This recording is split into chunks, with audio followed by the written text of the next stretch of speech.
After hours of driving down a long, empty stretch of highway, my truck started acting up. It wasn't anything major at first, just a weird rattling sound that made me a little nervous. I pulled into the next rest stop I saw. The place was practically deserted, just a couple of trucks parked far off and one dim street lamp flickering nearby. Not exactly the kind of spot you feel great about stopping at in the middle of the night, but I had no choice. I popped the hood, trying to stay focused on figuring out what was wrong. The engine wasn't overheating, so that was good. I've stopped at places like this 100 times, but there was something different about how quiet it was. I couldn't shake the feeling that something was off, but I told myself to relax. It was probably just the creepy stillness getting to me. As I was poking around under the hood, I heard the crunch of gravel and looked up to see this beat-up old van pulling in right next to my truck. I didn't think much of it at first. People stop at these places all the time, but then this guy gets out. He's got this overly friendly grin plastered on his face and walks straight up to me like we're old pals. "Need a hand with that?" he asks, way too eager. I shook my head, keeping it casual. "Nah, I'm good. Just checking something real quick." But the guy didn't budge. "You sure? I've worked on plenty of trucks. Could take a look for you."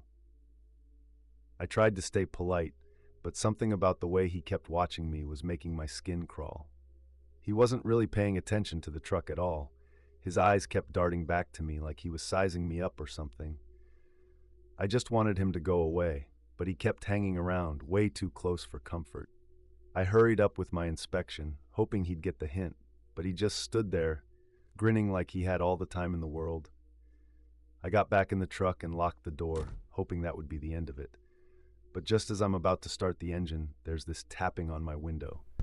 I look over and sure enough, it's the guy again, leaning right up against the door, giving me that same weird smile. "Hey, could you give me a lift? Just a few miles down the road." "No, sorry," I said, keeping my tone firm but trying not to sound rattled. I didn't want to set him off or anything, but there was no way I was letting this guy in my truck. He didn't move, just kept standing there, peering into the cab like he was trying to see something inside. That smile of his had faded, replaced with a blank, almost cold stare. My stomach tightened. This wasn't normal, and I could feel the tension rising. I said no, I repeated, louder this time, but he didn't back off. Instead, he just stood there, staring through the window, making me feel like a rat caught in a trap. My heart was pounding, and all I wanted was to get out of there.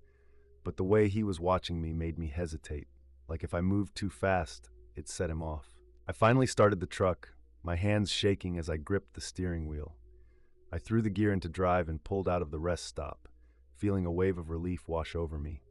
But that relief was short-lived.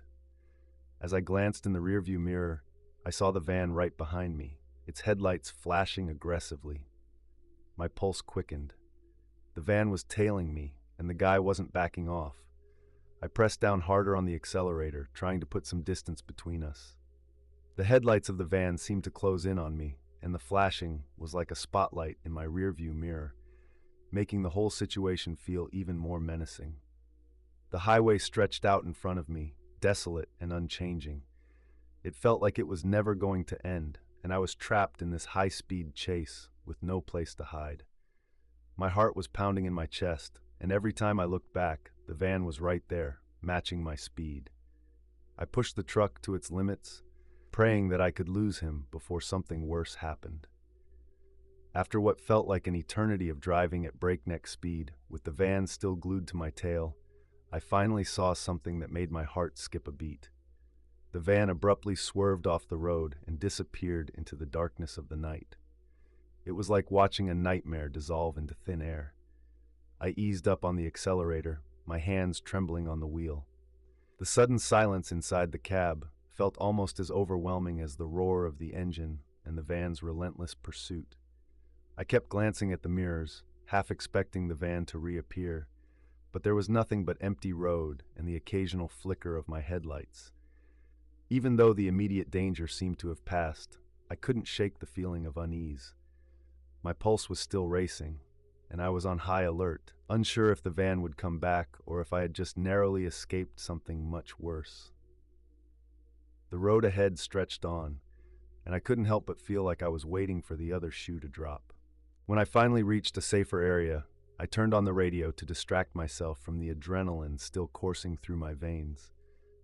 That's when I heard it, a news report about a series of violent robberies and assaults targeting truckers on the exact stretch of highway I'd just driven.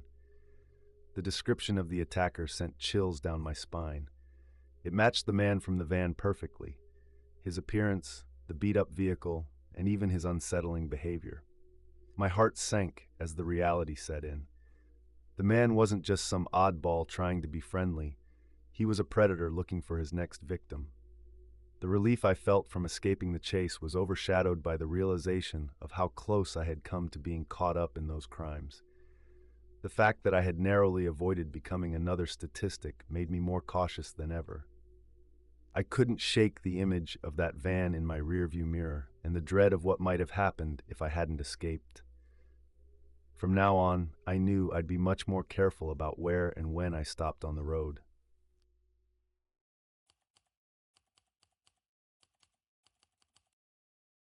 So I'm a part-time food delivery driver, and usually things are pretty routine.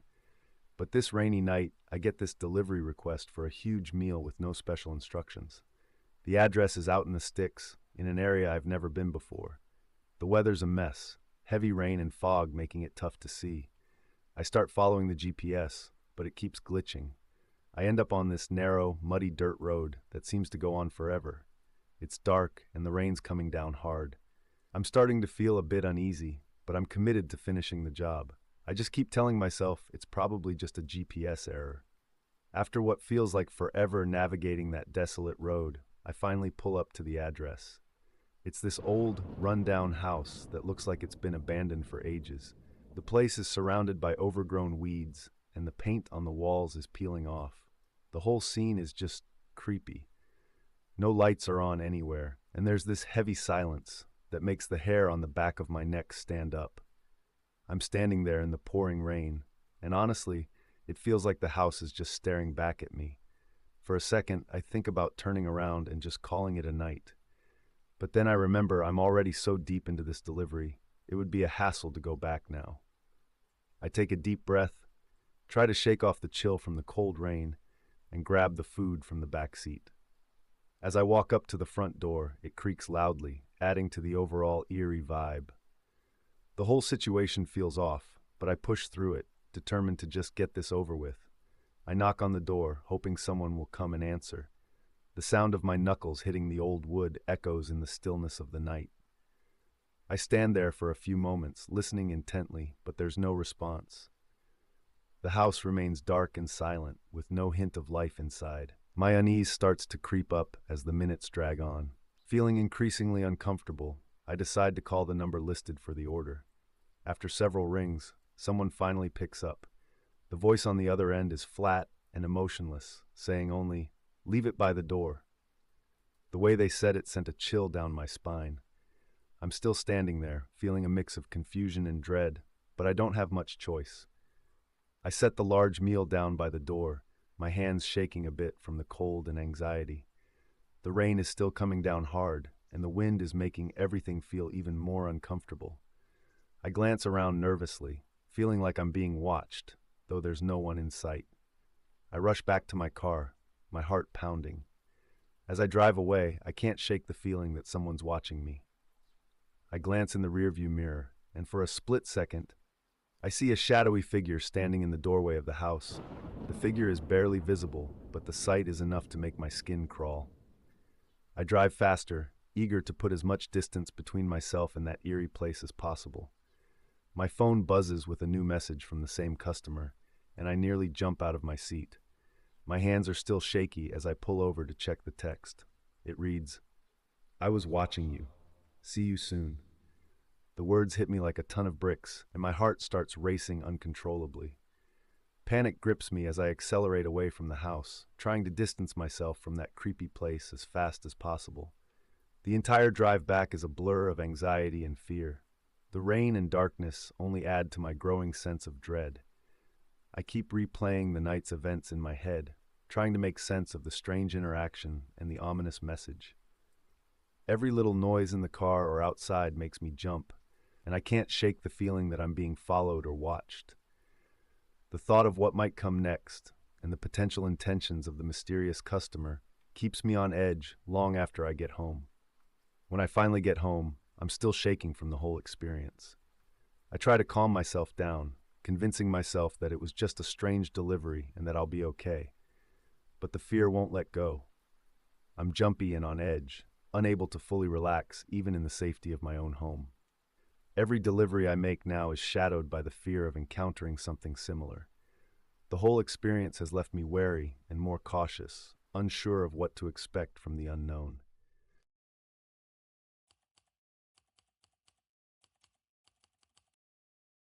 I got an early start on my hike, excited to check out this new forest trail that's supposed to be challenging but really rewarding. I was all set with my gear, backpack, plenty of water, snacks, and a good map. The forest was super dense, with huge trees and thick undergrowth everywhere. It was quiet and peaceful, and I felt pretty good about being out there alone. The whole place was just how I imagined it, untouched and wild. I was totally at ease, enjoying the solitude and the chance to immerse myself in nature. Everything was going as planned, and I was looking forward to seeing what the trail had in store. As I kept hiking deeper into the forest, I started to notice something strange. There wasn't a single soul around. On a trail that's supposed to be pretty popular, I figured I'd have crossed paths with other hikers by now. But nope, it was just me and the trees.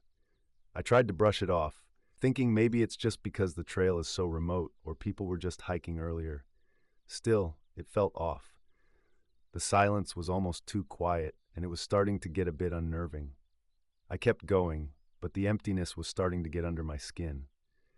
After several hours of hiking, I suddenly realized something was seriously wrong. I stopped to check my map and GPS, only to see that I was way off course. I couldn't believe it. I had been following the trail markers, but now everything looked unfamiliar. The trees seemed to close in around me, and the once clear path had vanished. I tried to stay calm and retrace my steps, but every time I thought I was heading back, I ended up in the same strange clearing. The clearing was a dense thicket with no visible trail markers and nothing that looked familiar. The sense of déjà vu was maddening. It was as if I was trapped in a loop, constantly ending up in the same spot no matter which direction I took. The sun was starting to dip lower in the sky, casting long shadows that made everything look even more disorienting. My heart began to race as the daylight started to fade. I felt a growing sense of panic. I checked my GPS again, but it was still showing that I was far off the intended route. I tried to use my map, but it seemed useless against the seemingly endless sea of trees.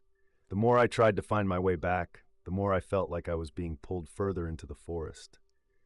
The increasing darkness and the isolation of the situation only heightened my fear. The once peaceful forest now felt like a maze closing in on me. The realization that I might be completely lost was terrifying, and my attempts to escape the same clearing only made me more desperate. As the sun began to set, casting eerie shadows through the trees, I stumbled upon something that made my blood run cold: large, heavy footprints. They were unmistakable and definitely not my own.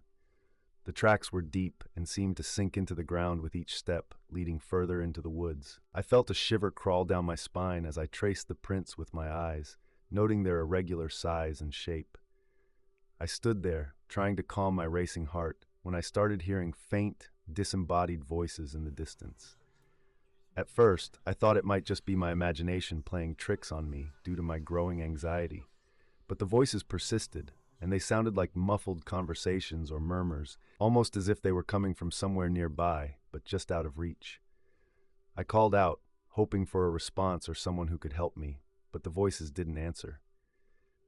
The forest remained unsettlingly silent except for the strange, distant murmurs. The combination of the ominous footprints and the disembodied voices heightened my sense of dread. What had been a peaceful hike was now a scene straight out of a nightmare. The tranquility of the forest was replaced by a sinister atmosphere, with each passing moment increasing my fear. I felt like I was being watched, with every rustle of the leaves and every snap of a twig amplifying my growing terror. The footprints seemed to be leading me towards something unknown, and the eerie voices added a layer of chilling uncertainty to my already fraught situation. I tried to get out of there, heading away from the voices I'd heard. My goal was to put as much distance between me and whatever was lurking in the woods. The forest was growing darker by the minute, and my anxiety was climbing with each passing second. I hoped that by moving in the opposite direction of the voices, I might find a way out or at least get back on a more familiar path. But then it hit me. I was being followed.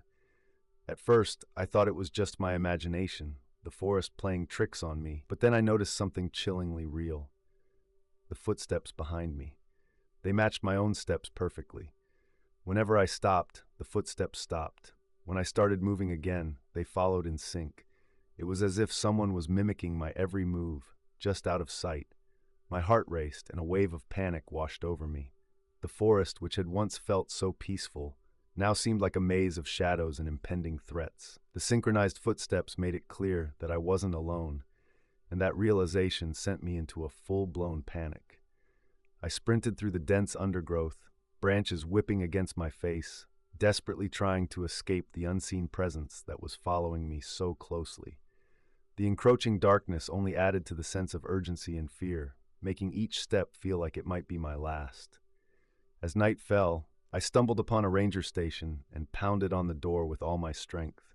The ranger let me in, listened to my frantic story, and then locked the door behind us. He told me I was lucky, as there had been several disappearances in that area of the forest. The relief of being safe was overshadowed by his chilling words and the locked door. I left the forest deeply shaken, knowing I'd never hike alone again.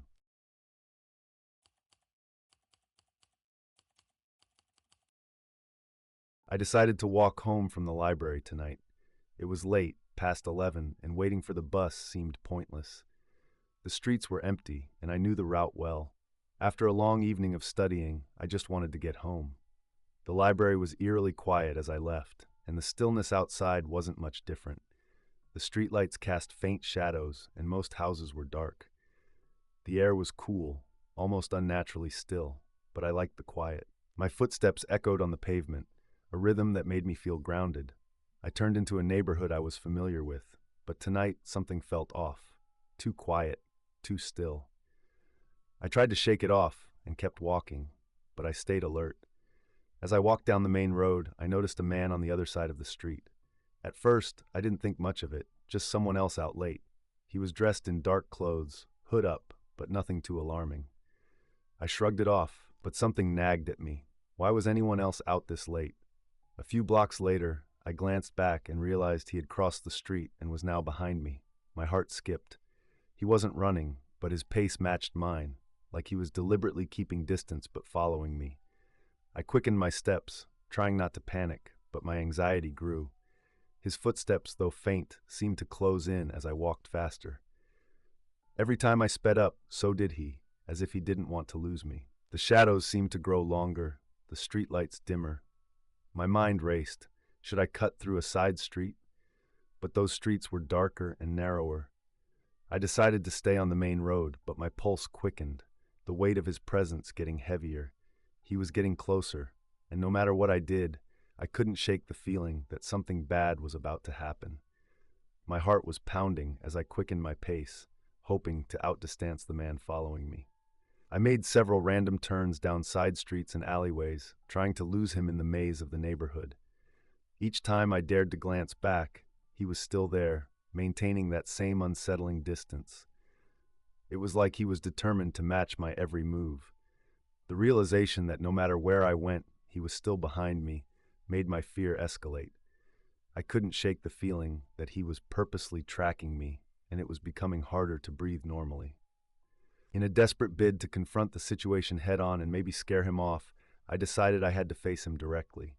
As I turned around to confront the man, expecting to see him looming in the shadows, I was met with an eerie emptiness. The street was completely deserted. My eyes darted around, scanning every corner and shadow, but there was no sign of him anywhere. It was as if he had vanished into thin air. My pulse raced as I tried to make sense of what had just happened. The sudden and inexplicable disappearance left me feeling even more unnerved than before. The chill of the night seemed to grow colder, and my skin prickled with an unsettling sense of dread. I was getting the impression that he was still out there, watching me from the darkness. With every step I took, the fear that had been creeping in now fully enveloped me. I hurried along, my pace quickened by a heightened sense of urgency. I could almost feel the weight of the night pressing in on me, making each shadow seem more menacing than the last. The thought of him potentially reappearing at any moment kept my anxiety levels high as I rushed to get home. The next morning, as I tried to forget about the previous night's events, I picked up the newspaper and started skimming through the headlines. One article caught my eye. It reported a recent attack on a woman in a neighborhood not too far from where I had been walking. The details were chilling. The attacker's description was eerily familiar. It matched the man who had followed me the night before. My heart sank as I read through the article, the weight of the realization hitting me like a ton of bricks. I had narrowly escaped a dangerous encounter. The thought of what might have happened if I hadn't confronted him, or if he had caught up to me, made my blood run cold.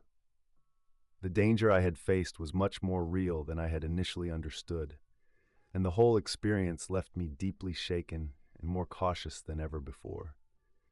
Reflecting on the incident, I can't help but feel a mix of relief and fear. I was incredibly lucky to have escaped a potentially dangerous situation. The reality of how close I came to being harmed weighs heavily on me. From now on, I vowed never to walk alone at night again. It's just not worth the risk. The encounter has made me more cautious and alert, especially when I'm alone. I find myself constantly aware of my surroundings and more thoughtful about my safety. The memory of the man's pursuit and the realization of how close I came to trouble linger in my mind, serving as a constant reminder of the importance of staying vigilant.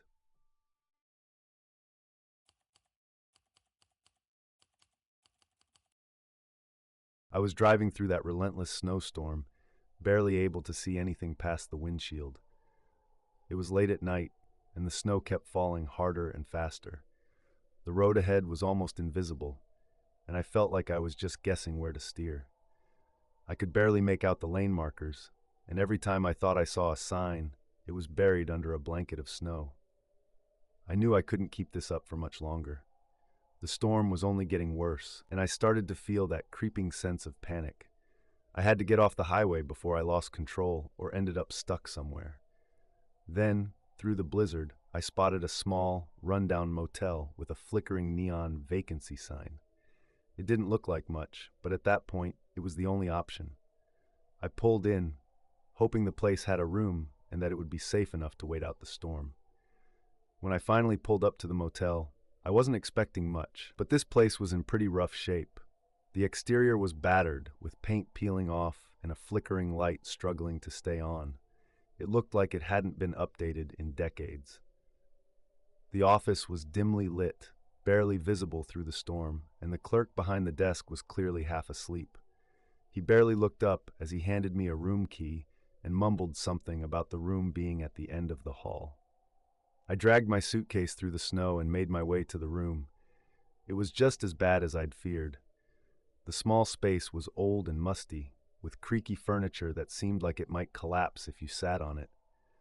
The bed was uninviting, and the smell of dampness was hard to ignore. Still, it was a roof over my head and a chance to get out of the storm. I locked the door and tried to make myself comfortable, hoping the worst of the weather would blow over soon. As the night settled in, things went from bad to worse. The snowstorm was now joined by a full-blown thunderstorm. The thunder was so loud it felt like the whole building was shaking, and the wind was howling like a freight train outside. Every few seconds, the icy rain pounded against the window, making it hard to hear anything else. Inside the room, the storm just added to the sense of isolation. The flashes of lightning were constant, illuminating the room in harsh, flickering bursts. Every time the room lit up, the shadows danced across the walls, making everything look even more creepy. It felt like the storm was closing in on me, and with every clap of thunder and crack of lightning, my nerves were shot. I couldn't shake the feeling that something wasn't right, and the storm outside just seemed to make everything worse. I was jolted awake in the middle of the night by a deafening crash that made my heart jump into my throat. The thunderstorm outside was loud, but this noise was something different, more like a heavy thud, like something big had hit the building.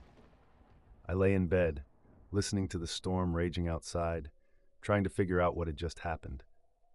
As I started to get out of bed, the sound of the storm was so overwhelming, I almost didn't notice the intermittent silence between the gusts of wind. Then I heard it again, a distant but unmistakable crunching sound like footsteps on snow. I hesitated, then crept over to the window to see what was going on. Peering through the blinds, I could barely make out a dark figure moving through the snow, heading straight toward my car.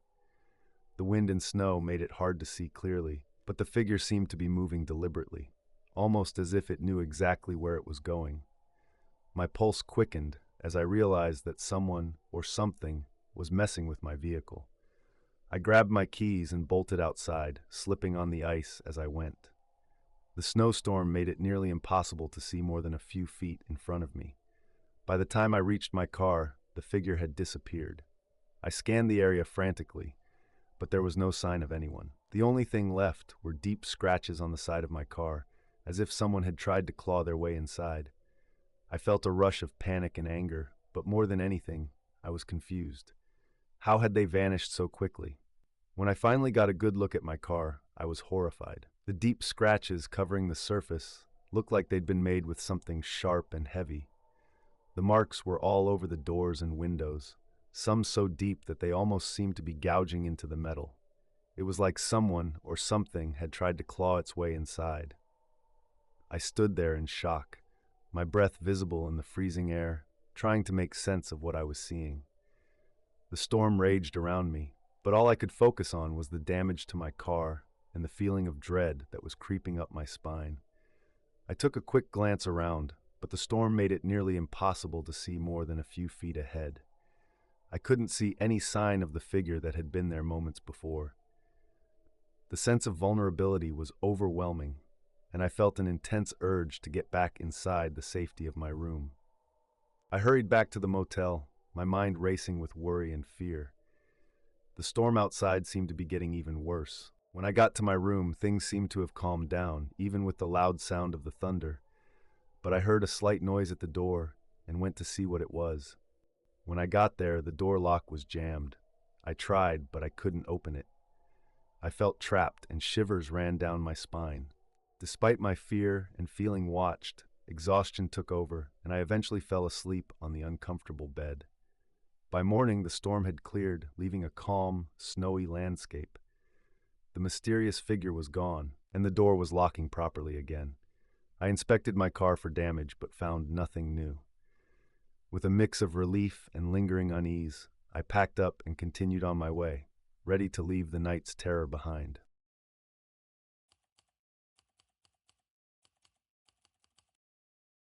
It was one of those scorching summer days where the heat feels like it's just sticking to you. My old buddy Alex and I decided to check out that old swimming hole we used to hit up when we were kids. You know, the one that was always our little escape from everything. When we got there, I was surprised at how much it had changed. The place was practically swallowed by thick weeds and overgrown bushes. It looked wild and untamed now, not at all like the clear, open spot we remembered. But the water, man, the water was still that same crystal clear blue.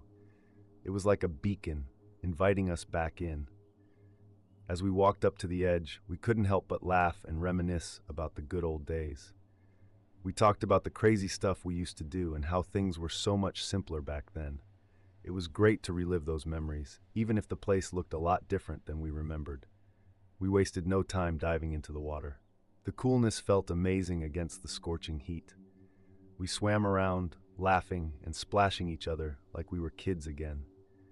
It was just like old times, except the place looked a bit more wild and overgrown. As we swam, we got into our usual routine of reminiscing. We talked about everything from the pranks we used to pull to how much had changed since then. It felt like no time had passed at all, and for a while, I forgot about the sweltering heat and everything else going on. Then, out of nowhere, Jamie suddenly shouted and started splashing around. I swam over to him, and he was already climbing out of the water, looking freaked out. He said he felt something brush against his leg under the water. I figured it was just a fish or some kind of debris. Jamie laughed it off, trying to play it cool, but I could tell he was still a bit shaken. As we were getting ready to leave, something strange happened. Out of nowhere, we heard a splash coming from the other side of the swimming hole. We both froze, looking around, trying to figure out what it was. The whole place was eerily quiet, and the woods around us were still. It was almost as if the sound had come out of nowhere. We peered into the dimming light, but there was no one else around. The splash had been pretty loud, but the area was deserted. I felt a shiver run down my spine as we tried to make sense of it. We thought maybe it was just an animal or something, but neither of us could see anything moving. We hesitated, unsure whether to check it out or just leave. The last thing we wanted was to wander into something we couldn't handle, especially with the growing sense of unease between us. After a few moments of silence and uncertainty, we decided it was best not to investigate further and just head back. Just as we were about to head back to the car, something even stranger happened. We heard what sounded like a faint voice coming from the water. It was barely audible, but it was unmistakably clear. Someone was calling our names. Alex and I looked at each other, our faces pale.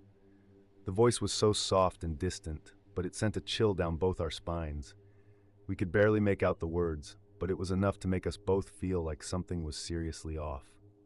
Without saying a word, we both knew we had to get out of there. Our earlier unease turned into full-blown fear. The splash we heard earlier, and now this eerie, disembodied voice made us feel like we were in real danger. We didn't bother to discuss it further. We just grabbed our stuff and sprinted back to the car as fast as we could. Both of us were moving fast, adrenaline pumping, trying to get away from that creepy spot as quickly as possible. Every step felt like it took twice as long, and I kept glancing over my shoulder, half expecting to see something or someone following us. Once we were in the car, the silence between us was deafening. Neither of us said a word as we drove home. We were both too shaken to talk, each lost in our own thoughts about what had just happened. The drive seemed to stretch on forever, every creak and groan of the car amplifying the tension. When we finally made it back, we tried to piece together what we experienced. We talked about the splash, the voice, and how weird everything felt, but nothing really made sense. There were no explanations that fit, just a growing sense of unease. In the end, we both agreed we'd never go back to that swimming hole. Whatever happened there remained an unsettling mystery we couldn't explain, but we were certain it was a place best left behind. Years later, that day still sticks with us. Alex and I often bring it up in conversation, usually in a half-joking manner, but there's always a shadow of unease in our voices. We both remember every detail of that creepy day as if it happened yesterday. The splash, the voice, the feeling of dread that came over us. Even after all this time, there's an underlying fear that hasn't really gone away. Every now and then, when we're reminiscing about old times, that eerie voice calling our names pops back into our heads. It's like a haunting reminder of that strange and frightening encounter. We still don't know what we heard or what caused that splash, and that lack of answers leaves us with an unsettling curiosity that we can't quite shake. The whole experience is a lingering reminder that some mysteries are better left unsolved.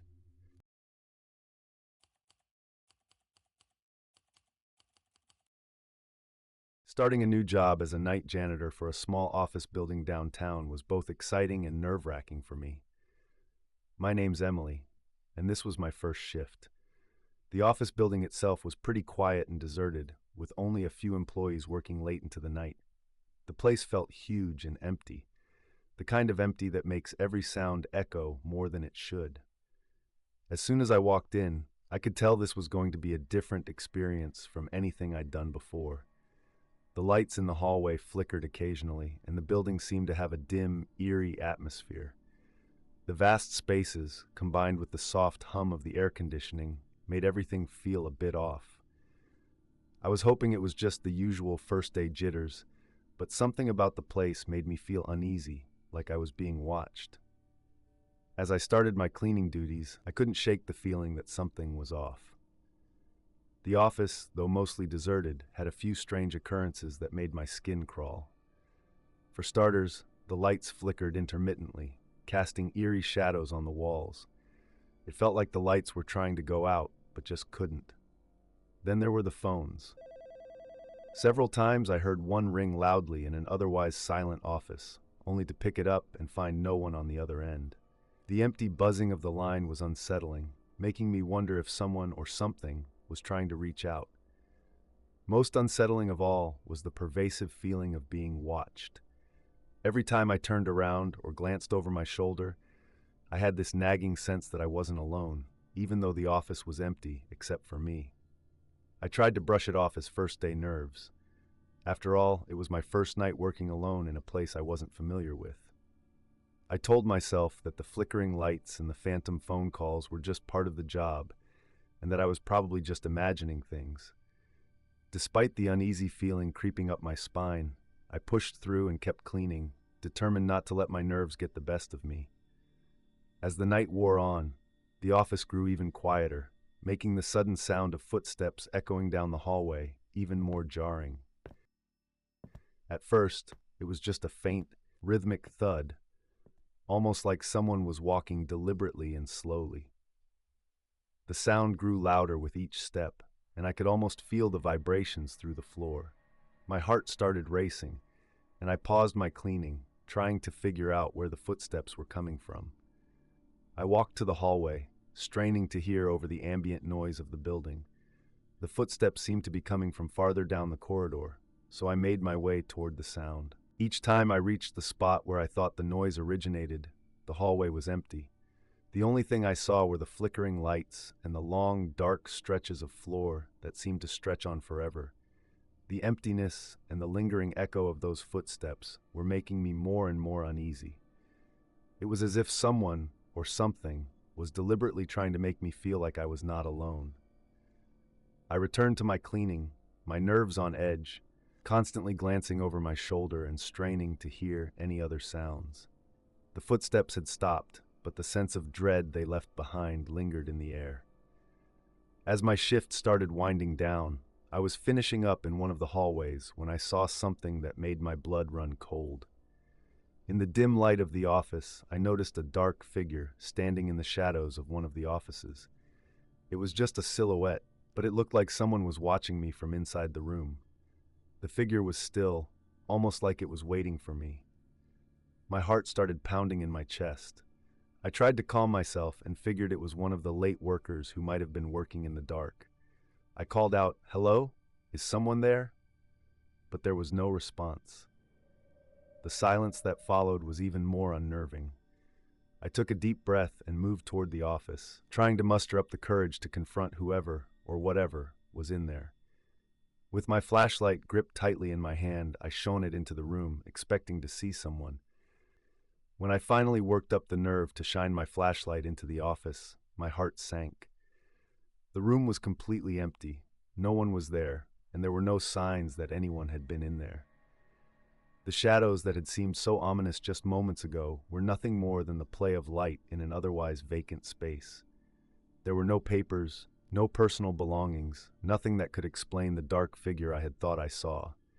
It was as if the shadow had never existed, leaving me with only the eerie feeling that I might have imagined it all. But with everything else that had happened that night, I knew it wasn't just my imagination. The sight of the empty room, combined with the flickering lights, the phantom phone calls, and the unsettling footsteps, made me feel deeply scared. My hands were still trembling as I quickly finished up the last of my cleaning duties, each sound and shadow in the building now sending jolts of fear through me. I just wanted to get out of there, get to my car, and leave the building behind. The next morning, I ran into one of the co-workers from the office building as I was heading out. I thought maybe talking to someone about what happened might help me make sense of the night, but the conversation only left me more unsettled. The coworker casually mentioned that no one else had been in the building the entire night I worked. Hearing that I had been alone the entire time, and that everything I experienced couldn't be explained away by someone else being there, made my skin crawl. The flickering lights, the phantom footsteps, and the shadowy figure all seemed even more sinister now. The realization that I wasn't just imagining things, but that something truly eerie was going on in that building made my decision clear. I packed up my things and handed in my resignation. I didn't need to think twice about it. I couldn't go back. The strange events and the building's eerie atmosphere had left a lasting impression on me. I was more than ready to leave that job behind and never step foot in that building again.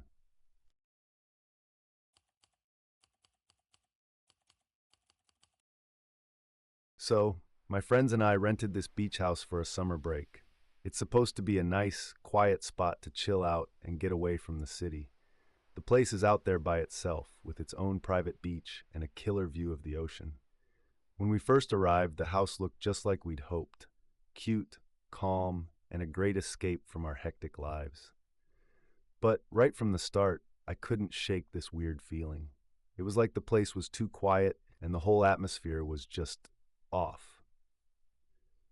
The silence was kind of heavy, and there was this odd stillness in the air that made me uneasy.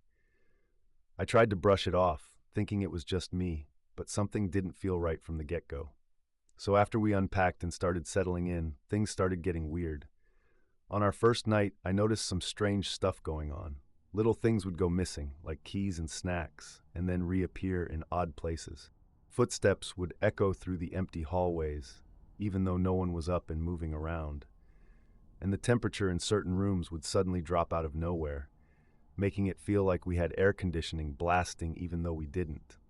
At first, I tried to convince myself it was just my imagination, or maybe the house settling. But as the days went by, the weirdness just kept piling up. The quiet of the house made every little noise seem louder and more eerie, and it was getting harder and harder to ignore. I was starting to get really on edge, but I didn't want to freak everyone out too soon.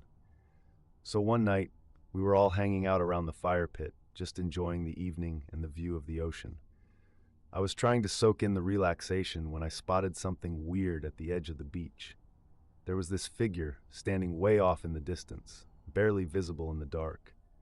At first, I thought it was probably just a local resident or someone taking a late-night walk, so I tried to brush it off and focus on the fire. But every time I looked back, the figure seemed to be getting closer. It was like it was just standing there, watching us. I kept thinking it was my imagination playing tricks on me, but it was unsettling enough that I couldn't completely shake off the feeling. The more I tried to ignore it, the more uneasy I felt. So as the night went on, I kept an eye on that figure at the edge of the beach. It was creeping closer, and no matter how many times I looked away and tried to focus on my friends, it just kept advancing. It was starting to mess with my head. There was no logical reason for someone to be out there in the middle of the night, especially without any lights or signs of movement. Finally, I couldn't keep it to myself any longer. I told my friends about the figure and pointed it out, hoping they'd see what I was seeing and maybe help me make sense of it. But when they looked over, they just shrugged and said they didn't see anything. They laughed it off as me being paranoid or seeing things in the dark. That's when it hit me. This wasn't just some local or a harmless wanderer. The figure wasn't behaving like a person. It didn't have any clear shape or movement, and it wasn't making any sounds. It was like it was just hovering there, not really a part of the world around it. That's when the realization sunk in. Whatever was out there wasn't alive or real in the usual sense. It felt like a presence that was watching us, and the thought that I might be the only one seeing it was absolutely terrifying. The fear that came with knowing this thing was not just a trick of the light or a wandering soul, but something far more sinister left me feeling completely scared. So the rest of the trip was a nightmare for me. Every night, I found myself on high alert, waiting for the figure to make its move. The figure at the edge of the beach was always there, just out of clear sight, making it impossible to relax. I was starting to get the feeling that it was constantly watching us, and every little noise in the house felt amplified and more sinister. The strange stuff didn't stop either. Items kept going missing. My phone, a book I'd left on the coffee table, only to turn up in bizarre places like the bottom of a closet or under a couch. The house was full of eerie sounds, like faint whispers or footsteps, and the cold spots were relentless. One minute I'd be sweating from the heat, and the next, it felt like a chill had settled over me. It was like the house itself was against us. My friends were having a blast, completely unaware of how freaked out I was. They joked around, had bonfires, and laughed about nothing. They didn't see the figure or experience the weird happenings, so they thought I was just being overly anxious. Their carefree attitude only made me feel more alone and isolated. I tried to tell them how I felt, but they just brushed it off. I was left to deal with the growing sense of dread all by myself, and it felt like I was trapped in a waking nightmare with no one to turn to. As the trip came to an end, I was relieved to finally leave the beach house. Packing up felt like a small victory, but the unsettling experiences had left their mark. Even back in the city, I couldn't shake the feeling of being watched or forget the figure on the beach. It's left me on edge, and I find it hard to relax or feel secure like I used to. I still remember everything that happened on that vacation, and I doubt I'll ever fully shake off the eerie feeling from that beach house.